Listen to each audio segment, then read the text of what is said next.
Biafra, the war that changed Nigeria. Season 1, Episode 5. The Massacres in the North. The revenge coup had changed everything. Across northern Nigeria, fear and anger grew rapidly. Rumors spread from city to city.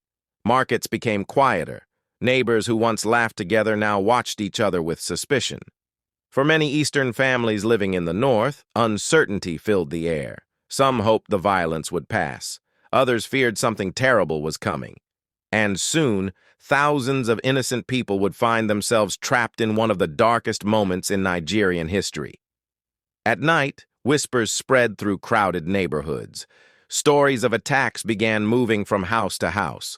Some families packed quietly before sunrise. Others stayed, believing the danger would never reach them. But fear was growing faster than truth. And for many Easterners, home no longer felt safe. Then suddenly, violence exploded across several northern cities. Crowds ran through streets in panic. Shops were abandoned. Families became separated in the confusion. Many innocent people were attacked simply because of where they came from. The fear was overwhelming. And for thousands of Easterners, survival became the only goal. Families searched desperately for safety. Churches, train stations, and crowded roads filled with frightened people carrying whatever they could save.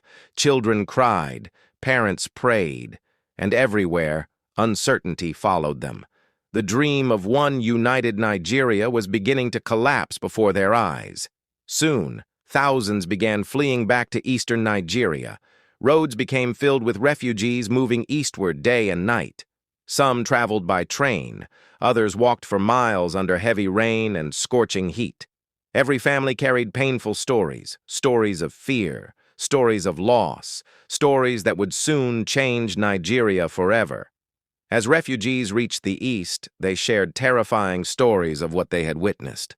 Entire communities gathered to listen. Fear quickly turned into anger. Many people no longer believed Nigeria could remain united after so much suffering. And across eastern Nigeria, calls for protection grew louder each day. The east became overwhelmed with fear and uncertainty. Schools filled with displaced families. Hospitals struggled to care for the wounded. Markets became crowded with refugees searching for food and shelter. Everywhere, people asked the same question.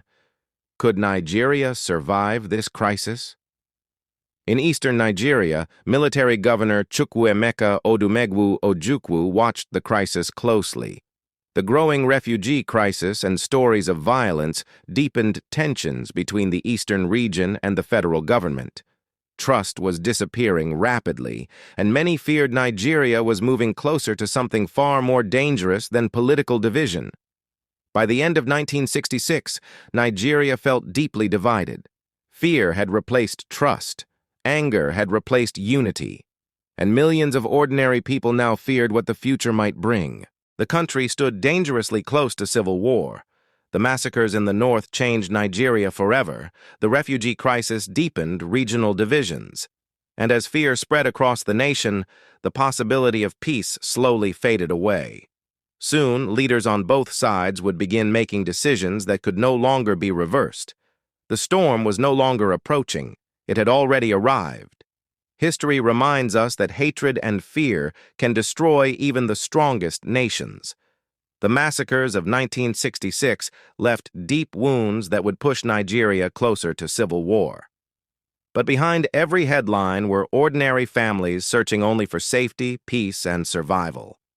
In our next episode, we'll explore the failed peace talks and the growing tension between Gowon and Ojukwu as Nigeria moved closer to the declaration of Biafra. Like this video.